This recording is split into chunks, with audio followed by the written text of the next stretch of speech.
नमस्कार विद्यार्थियों। लॉकडाउन चल रहा है और गर्मियों ने भी अपने तेवर दिखाने प्रारंभ कर दिए हैं और हमें घर पे रहते ही अध्ययन करना है। इसके लिए मैं आज इसी कड़ी में आगे का बिंदु लेकर उपस्थित हूँ आपके समक्ष ऑनलाइन। हम आज हमारा टॉपिक ले रहे हैं विशेषण। जैसा कि विशेषण का अर्थ होता है विशेषता बताना, तो परिभाषा के अनुसार हम आगे की चर्चा कर रहे हैं और इसको विस्तृत पढ़ रहे हैं।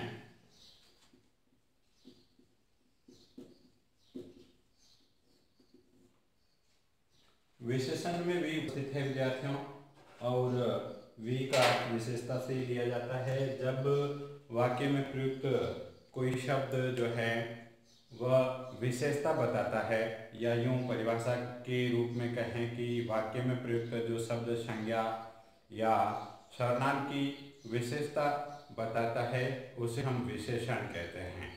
जैसे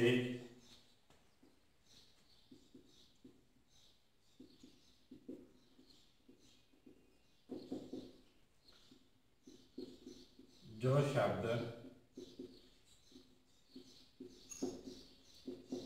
संज्ञा या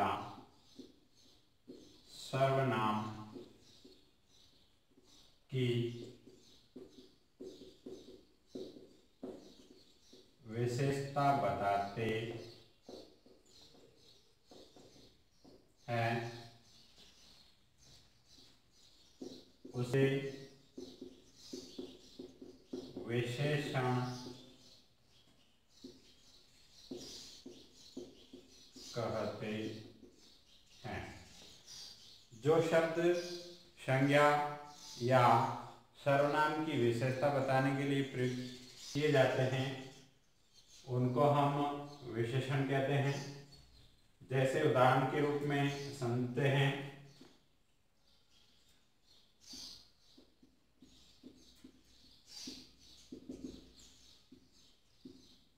काला सांप,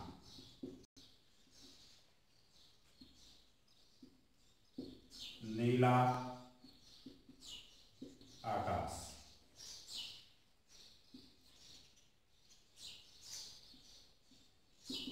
लंबा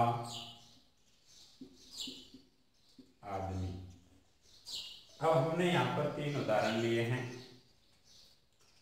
तीनों उदाहरणों को हम किस प्रकार से जो है समझकर पता करते हैं कि विशेषण किस प्रकार से कहलाते हैं और कौन से शब्द होते हैं जिनकी विशेषता बताई जाती है, और जिनकी विशेषता बताई जा रही है उन शब्दों को क्या कहते हैं, और उन शब्दों की विशेषता बताने वाले शब्दों को क्या कहते हैं। देखिए यहाँ पर हमने जिक्र किया था जो शब्द संज्ञा या फिर सर्वनाम की विशेषता बताते हैं उन्हें हम विशेषण कहते हैं।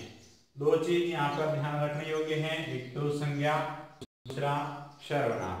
तो हमें इन उदाहरणों के मध्य पहले तो ये पता करना होगा कि इनमें संज्ञा या सर्वनाम शब्द प्रयुक्त है। अगर है तो वे शब्द कौन से हैं, आइए देखते हैं। जैसे यहाँ पर सांप है और यहाँ पर आकाश है और यहाँ पर आदमी है। ये तीनों शब्द जो हैं वो क्या है, संज्ञा शब्द हैं। ये भी संज्ञा, ये भी संज्ञा, ये तीनों ही संज्ञा शब्द हैं। और इन तीनों संज्ञाओं की परिभाषा के तौर पर अगर हम बात करें तो विशेषता बताने वाले शब्द विशेष विशेषता, जो शब्द विशेषता बताने के लिए प्रयुक्त होते हैं उन्हें ही विशेषण कहा जाता है। तो हम बात करेंगे ये संज्ञा शब्द जो है इनकी विशेषता कौन बता रहा है, वही विशेषण कहलाया। जैसे ये सांप है तो सांप की विशेषता काले द्वारा बताई जा रही है, ये उसका रंग बताया जा रहा है कि सांप जो है वो काले रंग का है, ये होगी विशेषता। फिर नीला, नीला रंग है किसका, आकाश संज्ञा का। उसके बाद लंबा, ये विशेषण है क्योंकि ये विशेषता बता रहा है। आदमी जो है उसकी हाइट यानी लंबी है, वो ऊंचाई लंबा है अपने आप में आदमी। इस प्रकार क्रमशः काला, नीला और लंबा शब्द जो हैं वे विशेषण हैं, क्योंकि ये क्रमशः सांप, आकाश और आदमी संज्ञाओं की विशेषता बता रहे हैं। ये तो बात हुई हमारे विशेषण को समझने की। अब विशेषण को समझने के पश्चात हमें और बिंदुओं पर बात करनी होगी। इसमें एक शब्द और आया है, विशेषण जिनकी विशेषता बताते हैं उनको विशेष्य कहा जाता है। यानी हम जो क्रमशः अभी संज्ञा की बात कर रहे थे, उन संज्ञा शब्दों की विशेषता बताने वाले शब्द जो हैं वो विशेषण कहलाते हैं। तो विशेषण जिनकी विशेषता बताते हैं उन शब्दों को क्या कहा जाता है, आइए उस पर अध्ययन करते हैं। जैसे हम बात करते हैं विशेषण की, तो विशेषण जिन शब्दों की विशेषता बताते हैं उनको विशेष्य कहा जाता है। यानी नया शब्द आया हमारे सामने, विशेष्य। विशेष्य किसे कहते हैं? अब हम बात कर रहे थे संज्ञा या सर्वनाम की विशेषता बताने वालों को विशेषण कहते हैं। अब हम नई बात करेंगे विशेषण की, यानी विशेषण शब्द, विशेषण जिन शब्दों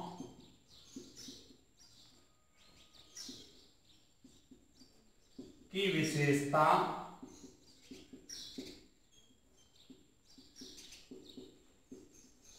बताते हैं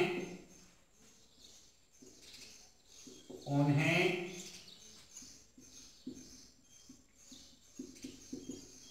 विशेष्य कहा जाता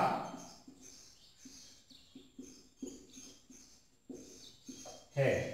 पहले हमने बात की थी कि संज्ञा और सर्वनाम की विशेषता बताने वालों को विशेषण कहते हैं। अब हम कह रहे हैं कि विशेषण शब्द जो हैं, विशेषण शब्द जो हैं वे जिन शब्दों की विशेषता बताते हैं उन्हीं शब्दों को विशेष्य कहा जाता है, उन्हीं शब्दों को विशेष्य कहा जाता है।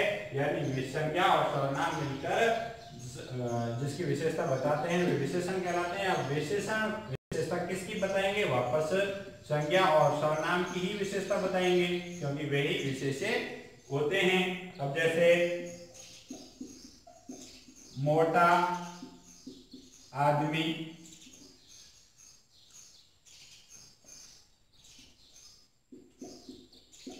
ऊंचा पहाड़, ये दो उदाहरण हमने लिए हैं।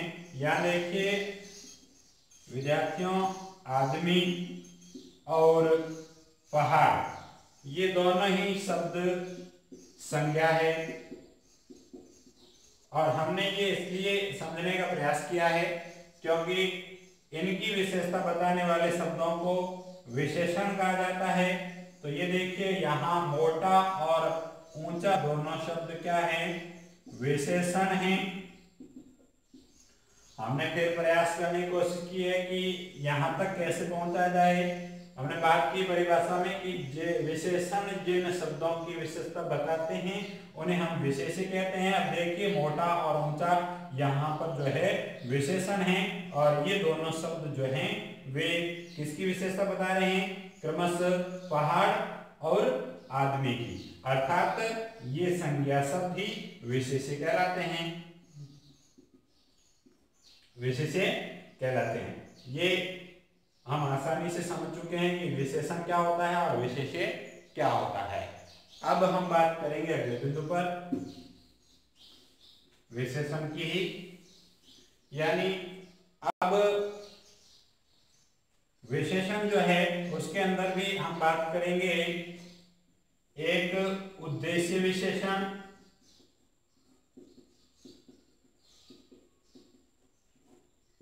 और दूसरा विधेय विशेषण। उद्देश्य विशेषण जो है उसे क्या कहते हैं और किन प्रक्रिया से वो समझ में आएगा।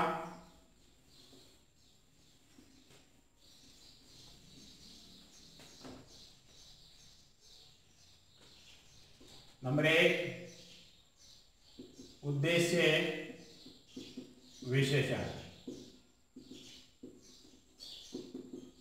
जब विशेषण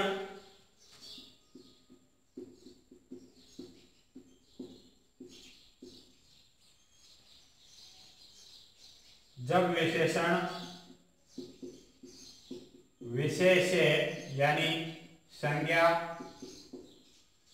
या सर्वनाम, जब विशेषण विशेष्य से पहले प्रयुक्त हो जाता है तो उसे उद्देश्य विशेषण कहते हैं। यानी जब विशेषण से विशेष्य यानी जब विशेषण विशेष्य से संज्ञा सर्वनाम से पूर्व आ जाता है, प्रयुक्त होता है, तो उसे विशेषण कहते हैं। जैसे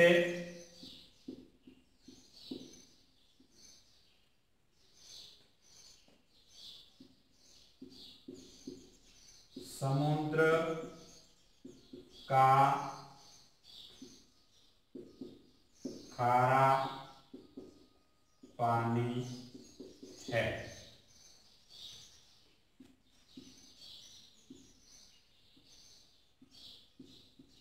उसकी नीली साड़ी है। अब यहां पर हम पता करेंगे, पहले तो समुद्र का खारा पानी है, यहाँ पानी क्या है, विशेष्य है, यानी संज्ञा या सर्वनाम शब्द होना चाहिए, तो संज्ञा पानी है। उसके बाद दूसरे वाक्य में यहाँ पर देखिए साड़ी जो है वो संज्ञा है और इनकी विशेषता बताने वाले शब्द विशेषण होंगे। तो क्रमशः पानी की विशेषता खारे द्वारा बताई जा रही है, यानी खारा शब्द जो है वो विशेषण है, ये बात समझ में आ गई। फिर साड़ी का रंग नीला बताया जा रहा है यहाँ, अर्थात ये दोनों विशेषण हैं, ये दोनों विशेषण हैं। अब विशेषण आए हैं विशेष्य से पहले, और पहले आने वाले विशेषण शब्दों को क्या कहा जाता है, उद्देश्य विशेषण कहते हैं, उद्देश्य विशेषण कहते हैं। फिर आता है नंबर 2, विधेय विशेषण। विद्यार्थियों, विधेय विशेषण के बारे में पढ़े हम। ये जस्ट इसके विपरीत है। जब विशेषण विशेष्य यानी संज्ञा या सर्वनाम शब्दों से पहले प्रयुक्त हो तो उसे उद्देश्य कहा जाता है। अब क्या होगा, जब विशेषण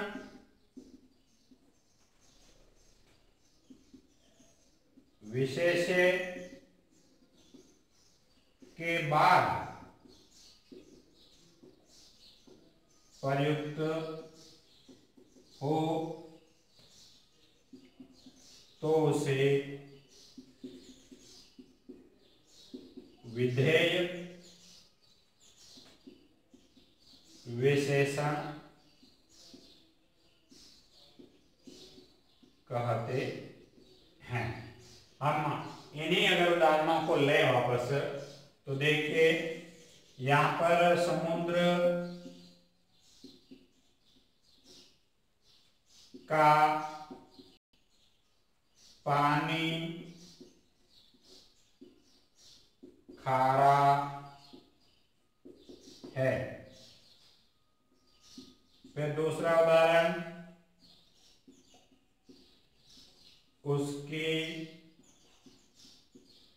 साड़ी नीली है। ये दोनों उदाहरण हैं। देखिए यहां पर जो है संज्ञाओं से पूर्व यानी पहले जो हैं विशेषण प्रयुक्त हुए हैं, और यहाँ पर देखिए यहाँ पानी ये संज्ञा है और यहाँ ये साड़ी संज्ञा है। इसके बाद में आया है खारा विशेषण और यहाँ पर इसके बाद में साड़ी का रंग नीला विशेषण आया है। अर्थात यहाँ पर दोनों ही स्थिति में क्या होगा, यहाँ पर जो है विधेय विशेषण है, क्योंकि ये संज्ञाओं के बाद प्रयुक्त हुए हैं। आई बात समझ में। इसके बाद में हम बात करते हैं प्रविशेषण की।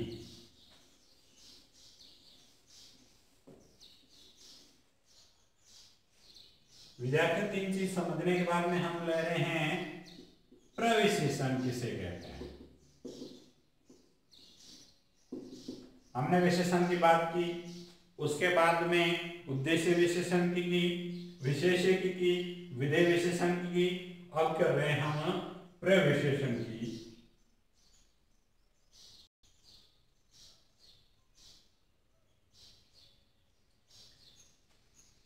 जब कोई शब्द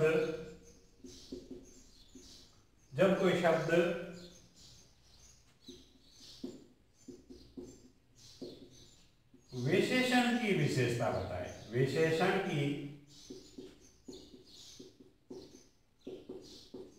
विशेषता बताते या बताता है, तो उसे प्रविशेषण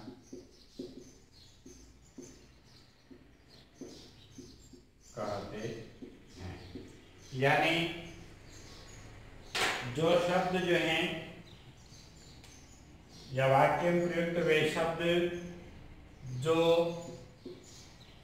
विशेषण की विशेषता बताए, किसकी विशेषता बतानी चाहिए, विशेषण की विशेषता बताए। उदाहरण के माध्यम से हम समझने का प्रयास करते हैं। जैसे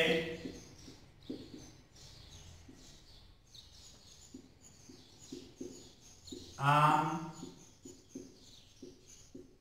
अत्यंत खट्टा है,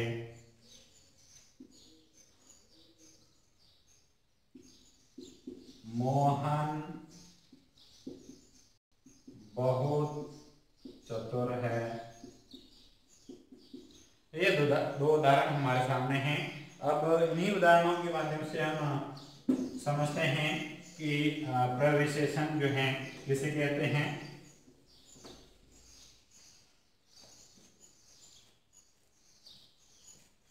यहां पर आम, यहां पर मोहन, उसके बाद में यहां पर आम की विशेषता बताने वाला शब्द है आम या संज्ञा, और उसके बाद में यहाँ खटा शब्द जो है वो विशेषण है। उसी प्रकार हम बात कर रहे हैं यहाँ मोहन कर्ता के रूप में संज्ञा, और फिर यहाँ चतुर ये विशेषण है।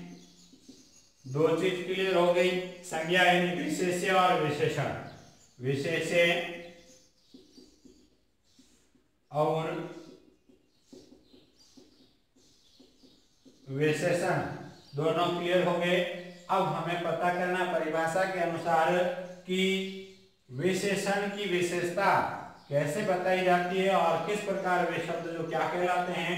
अब विशेषण क्या है, यहाँ पर खट्टा है पहले वाक्य में, और यहाँ देखो खट्टे की मात्रा बताई जा रही है, ये विशेषण की विशेषता बताने वाला शब्द है। फिर मोहन चतुर है, ये विशेषण है, लेकिन चतुर कितना है यहाँ पर ये बताया जा रहा है कि वो बहुत चतुर है। अब ये चीज जो है ये अत्यंत खटा की विशेषता बता रहा है, और ये बहुत चतुर की विशेषता बता रहा है। इसलिए ये दोनों जो शब्द हैं ये विशेषण की विशेषता बता रहे हैं, और विशेषण की विशेषता बताने के कारण जो है ये क्या कहलाएंगे, ये प्रविशेषण हैं। दोनों ही ये शब्द प्रविशेषण हैं। अब हम बात करते हैं विशेषण के प्रकारों की। विद्यार्थियों, विशेषण मुख्य रूप से 4 प्रकार के होते हैं, लेकिन कतिपय विद्वान इसके 5 और 6 भेद भी मानते हैं, लेकिन प्रमुख रूप से ये 4 प्रकार के ही होते हैं। फिर विशेषण के प्रकार।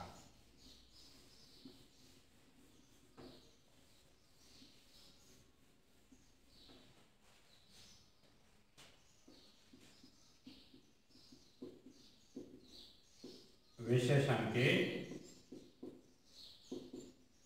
प्रकार। विशेषण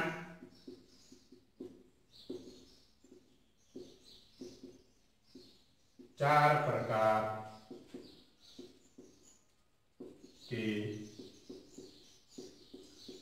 होते हैं। विशेषण 4 प्रकार के होते हैं प्रमुख रूप से, लेकिन कतिपय विद्वान इसके 5वां 6वां भेद भी मानते हैं। उसकी चर्चा हम लास्ट में करेंगे। पहला प्रकार इसका होता है गुणवाचक विशेषण।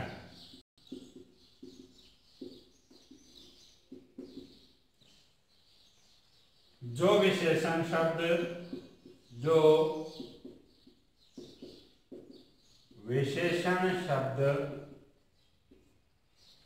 संज्ञा या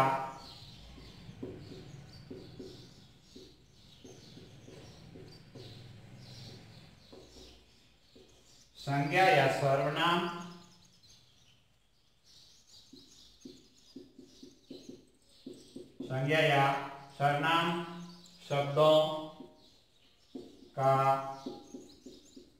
रंग, रूप, दशा, आकार, स्थिति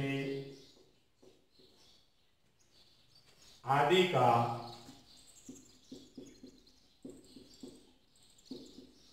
बोध कराते हैं।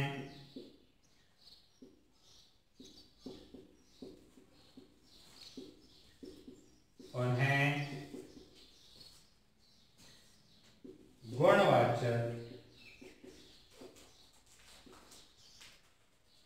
विशेषण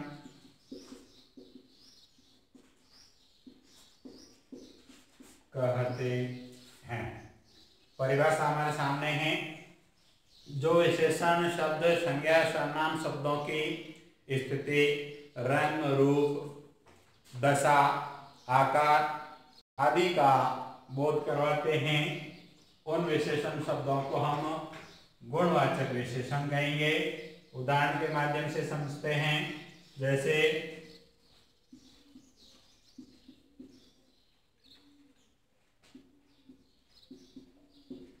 पहाड़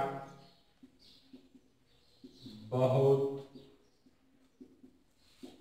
ऊंचा है। यहाँ पर पहाड़ जो विशेषण के रूप में है, संज्ञा और इसकी विशेषता बताई जा रही है ऊंचाई द्वारा, तो ये इसका गुण है। फिर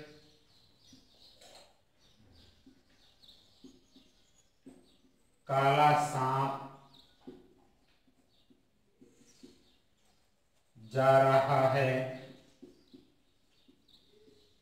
यहाँ पर काला जो रंग है सांप का, सांप संज्ञा शब्द है और उसका रंग बताया जा रहा है, इसलिए ये भी गुणवाचक है। इसी प्रकार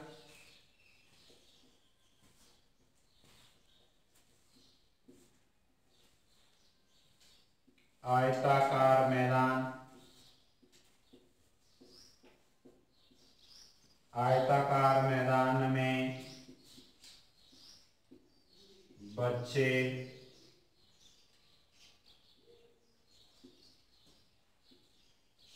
खेल रहे हैं।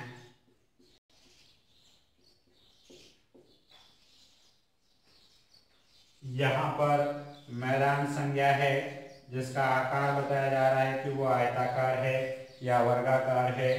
इसी प्रकार बहुत से जो उदाहरण हैं वो इसमें आते हैं, क्योंकि हमने बात की है रंग रूप की और दशा या आकार विकार की स्थिति की आदि जो बोध हमें होता है उसके माध्यम से जो भी विशेषण प्रयुक्त होते हैं वे गुणवाचक में आते हैं। चाहे रंग कितने ही प्रकार कर दिए जाए या उसके दोष हो, रूप हो, दशा हो, स्थिति आदि का बोध जो है संपूर्ण विशेषण जो है वो गुणवाचक में आएंगे। इसके पश्चात इसका अगला भेद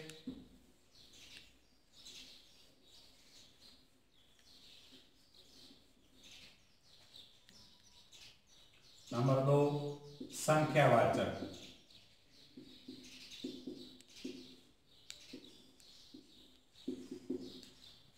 जो विशेषण शब्द संज्ञा या सर्वनाम शब्दों की संख्यागत विशेषता बताते हैं, यानी स्पष्ट होता है कि संख्या कितनी है। संज्ञा या सर्वनाम की संख्या कितनी है ये बात पता चले तो उसको संख्यावाची विशेषण कहते हैं। जो विशेषण शब्द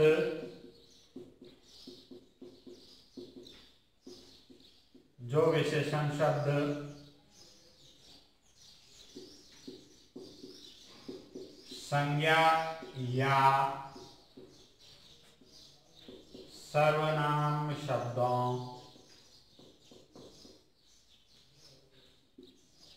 की संख्या का बोध कराते हैं उसे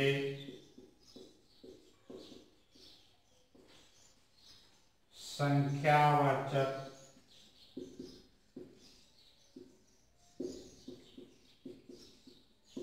विशेषण कहते हैं। देखिए यहां पर जैसा पता चल रहा है नाम से ही कि संख्या है।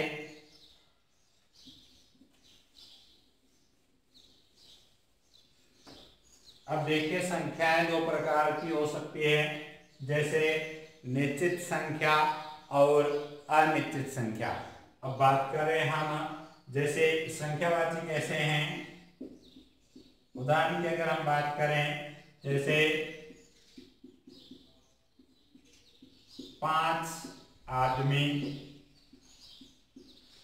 3 खिलाड़ी,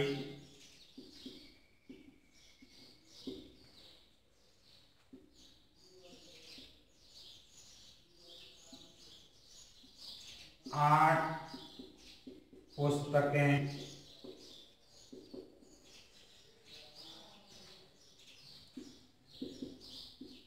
4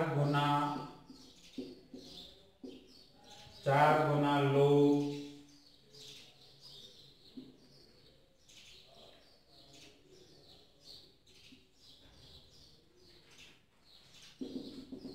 इत्यादि। अब देखिए ये संख्या जो है वो बढ़ती ही जाएगी, इसलिए हमने सीमित उदाहरण लिए हैं, क्योंकि यहाँ पर देखिए 5 आदमी, मैंने अभी बात कही कि जो विशेषण शब्द संज्ञा या सर्वनाम शब्दों की संख्या का बोध यानी ज्ञान कराते हैं वे संख्यावाची विशेषण हैं, वे संख्यावाची विशेषण हैं और संख्याएं जितनी भी है वो इसमें समाहित होगी। इसलिए सीमित उदाहरण जो है हमने लिए हैं। जैसे यहाँ पर बात हमने पूर्व में भी की है कि संख्याएं दो प्रकार की होती है, एक तो निश्चित संख्या और दूसरी अनिश्चित संख्या। अब जैसे यहाँ उदाहरणों को समझने का प्रयास करते हैं तो 5 आदमी यानी यहाँ संख्या निश्चित है, फिर यहाँ 3 खिलाड़ी, यहाँ भी संख्या जो है वो निश्चित है, फिर 8 पुस्तकें, यहाँ भी संख्या निश्चित है, 4 गुना आदमी, यहाँ भी संख्या निश्चित है। जैसे कोई व्यक्ति 4 हैं तो उनके 4 गुना 16 होंगे, ये भी फिक्स हैं। अब अनिश्चित संख्या कैसे? यहाँ पर हम बात कर रहे थे संख्यावाचक के और संख्यावाची विशेषण दो प्रकार का होता है। जैसे निश्चित संख्यावाचक की परिभाषा हम लें तो जो विशेषण शब्द, संज्ञा या सर्वनाम शब्दों की निश्चित संख्या का बोध करवाते हैं उन्हें निश्चित संख्यावाची विशेषण कहते हैं। जैसे 5 आदमी, 3 खिलाड़ी, 8 पुस्तकें और 4 गुना लोग। फिर हम दूसरा उदाहरण इसका ले रहे हैं, अनिश्चित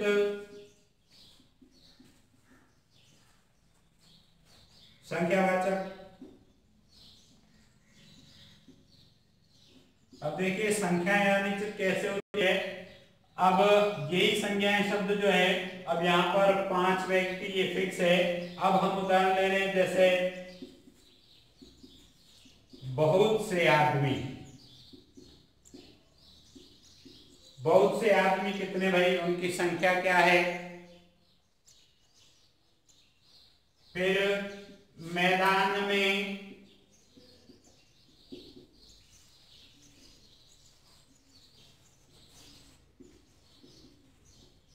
चार 5